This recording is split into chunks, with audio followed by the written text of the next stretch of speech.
President Donald Trump is absolutely crushing Joe Biden in the state of Florida. We had spoken about this in other videos, but the level to which this is happening, not even I predicted. There's a very good chance Joe Biden might only win 2 counties.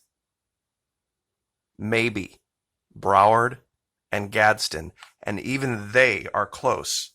Every other county in Florida is voting for President Donald Trump. Now, I'm not going to have you trust me on this. I'm going to have you listen to OANN, an exclusive interview with Governor DeSantis, who has the numbers on the ballot advantage. And I'll let you listen to him speak, and then you can make your own judgment about what you think.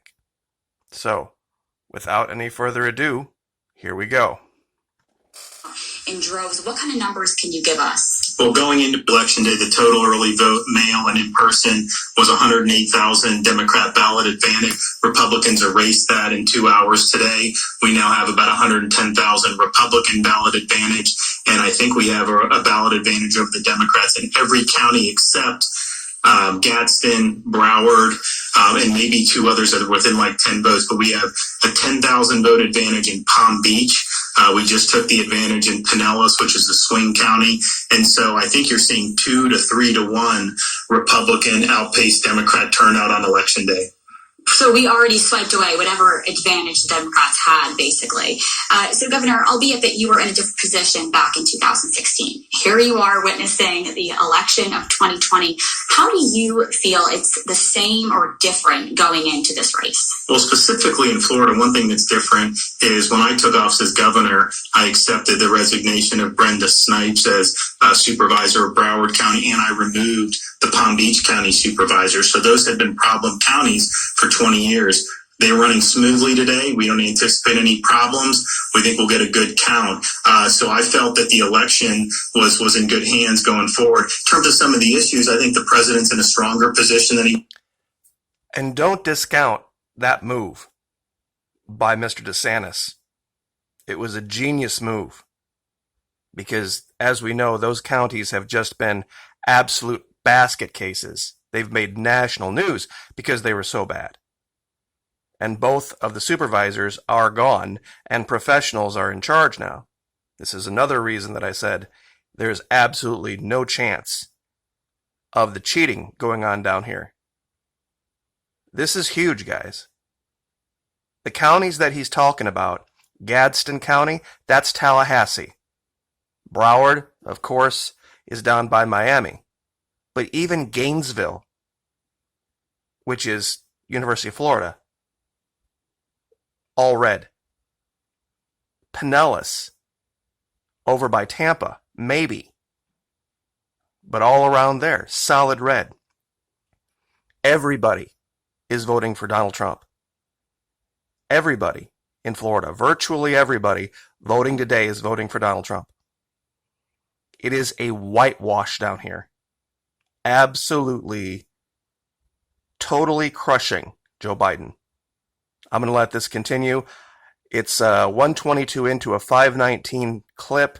I'm going to speed it up 1.25, so only about 3 minutes more of your time on that, but it will give you some other pieces of information that are very important. So, without any further delay, the governor of Florida. He was in 16. He got a lot of Republican support, but I think his support within the party is higher today than it was then. And I think he's doing much better in Miami-Dade County, particularly amongst Hispanic voters. And I think he's going to see improvement with African-American voters.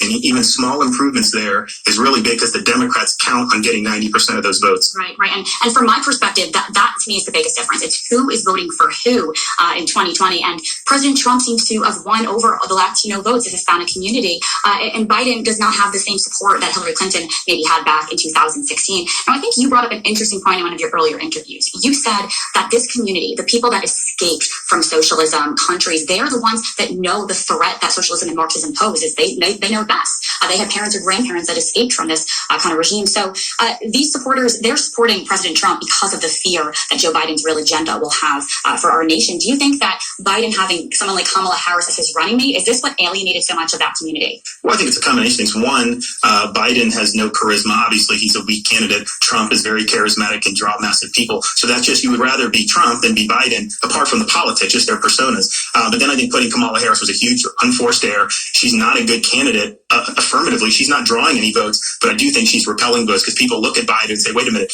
this guy may not last for 4 years. He's 78. To put Kamala in there, who's actually graded more left than Bernie Sanders in the Senate. We start talking about these Cuban American, Venezuelan American, Nicaraguan American voters. Even if it's not them, as their parents or grandparents, this is something that's real on a personal level. And I think Kamala has played very poorly in Southern Florida. Absolutely. And that's also what we're hearing just being here for 2 days. Now, Governor, I want to touch on the pandemic just for a second here. You were very harshly criticized for your handling of reopening all 67 counties here in the state of Florida.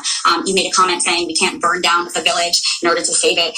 Now, that's a comment that is being honored and used by your critics. What would you say to the mainstream media right now, and more recently to Joe Biden, who called your handling of reopening the state's economy irresponsible? Governor, what would your message be? What are they missing here? Well, I think Biden's irresponsible for advocating lockdowns. In Florida, all 67 counties have in-person schooling for kids. Public school, private school, charter school. Biden would close schools. That would be catastrophic. It would cause huge damage. What he's done to try to say we're going to shut down the economy, Europe did that. Remember, they were pointing to Europe to say that was what happened. That was good. And what is happening in Europe? You see massive spikes. And so I think we've done it in a way that is much more in tune with the science and the evidence, but also understand, one virus is not the sum total of everything involving health, and obviously not the same thing, the sum total of everything involving society. So people are leaving other states to come to Florida because of these other states' lockdowns. Hey, I'm from New York. I know that.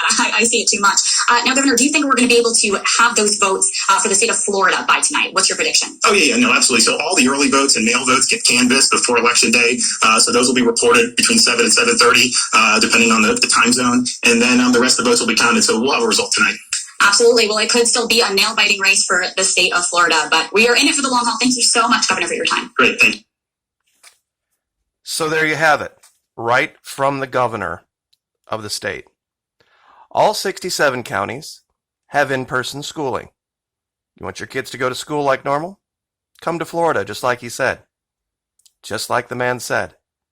We're going to have a result tonight, and it is going to speak in a way that we haven't seen in a long time. Everybody has been used to Florida being this toss-up state, and oh boy, she said nail biter, not even close. Not even close. Not only are the Democrat strongholds getting overrun, the numbers in the Republican counties are just off the charts. Absolutely off the charts. Biden's going to lose by 6 figures down here. You see, they had all of their marbles on early voting. And that was wiped away in the first 2 hours after the polls were open. And that's just Florida. Who saw the rallies last night? Standing room only. Pennsylvania, Wisconsin. I'm telling you what, places that count on tourism. Nevada, Hawaii. I know that sounds crazy, but believe me, when you start messing with people's money and livelihoods and causing pain and grief and heartache and saying we're going to cause even more, you would be amazed how that motivates people who don't normally vote to come out and vote. You would be amazed. Social issues, yeah, some people may not. It just depends on what mood they're in that day. But when you start messing with where the rubber meets the road with people, financially, so to speak, that changes everything. This president might get 100 million votes. I know that's a giant prediction, but given the amount of voting that's already occurred, and given what's going on right now in Florida, which is a bellwether, we have people here from every state in the union. He might get 100 million votes. To give you an example, last time I think it was something like 65 million-ish to 65 million-ish, in that range somewhere. 130 million people voted in 2016. That's how bad I think it's going to be after it's all said and done. Because he's not even getting, pardon me, he meaning Biden, isn't even getting the percentage of the Democrat votes that Hillary got, and Hillary got crushed. 306 to 232. This could be even worse than that. So, anyway, just wanted you to hear it right from the governor about the ballot advantage. Trump's getting 95 to 100% of Republicans, and I'd say probably close to half, at least, of the Democrats. So I don't think they even had a vote advantage going in. They had it in the ballots, but not in the votes. So, and that would explain why we're seeing barricades go up in D.C., because I think they've known this for a long time. These people aren't stupid.